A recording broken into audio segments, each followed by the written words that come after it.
Ces troisièmes journées, elles sont très importantes parce que sur un sujet qui est effectivement en devenir, on a là rassemblé des professionnels de la santé, des professionnels du numérique, des patients. Et on va pouvoir identifier quels sont les besoins, quels sont les freins et quels sont les leviers. Notre objectif sur les journées maladies rares, maladies chroniques, c'est d'aboutir à des propositions concrètes de réalisation.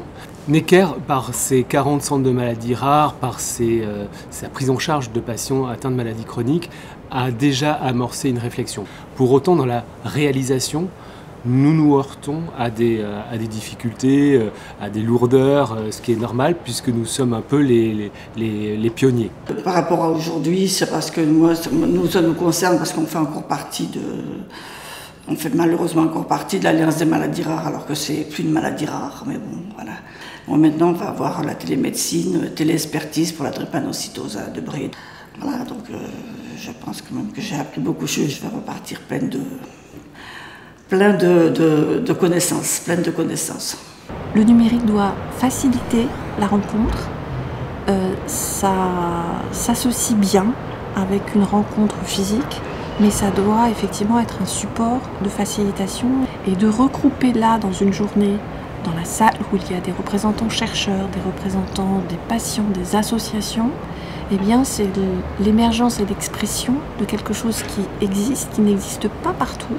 Beaucoup de pays nous envient notre structuration sur les maladies rares et c'est en cela qu'il faut qu'on continue effectivement à aider certains pays. Nous avons été un acteur majeur sur la mise en place de ces réseaux européens et continuons dans ce sens-là.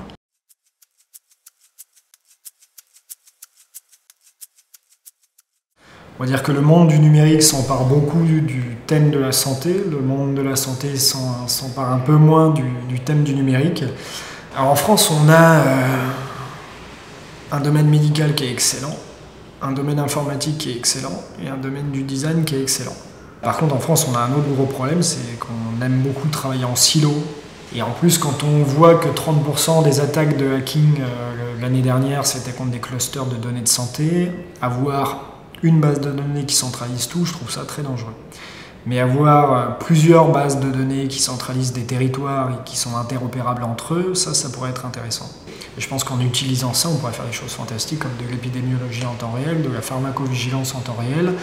On pourrait faire beaucoup de choses. Je crois qu'il y a un enjeu énorme avec les téléconsultations. Malheureusement, on est freiné par la lourdeur du processus, que ce soit au niveau protection des données circulantes, mais aussi la logistique. Et puis il y a d'autres développements plus, on va dire, sympas ou qui sont les applications. Et ça, moi, c'est ma bouffée d'oxygène parce qu'on est en train de développer une application pour les enfants incontinents et c'est des moments extrêmement intenses de collaboration avec des corps de métier que je ne connais pas du tout, mais des échanges extrêmement riches. Et on en revient finalement aux bases de notre métier, qui est de transmettre une forme de savoir pour autonomiser les patients. L'année dernière, en août 2015, est parue une application qui s'appelle Affeti, qui a été réalisée grâce à Merck et Renault, et puis en collaboration avec des groupes d'experts. Cette application, elle permet de calculer l'apport en protéines au quotidien. Elle permet d'avoir un suivi du taux de phénylalanine et d'avoir accès à quelques recettes qui sont issues du site internet des Feux Follets. Je pense que si les hôpitaux ratent ce rendez-vous-là du numérique, ils se mettront en défaut par rapport aux attentes des patients eux-mêmes.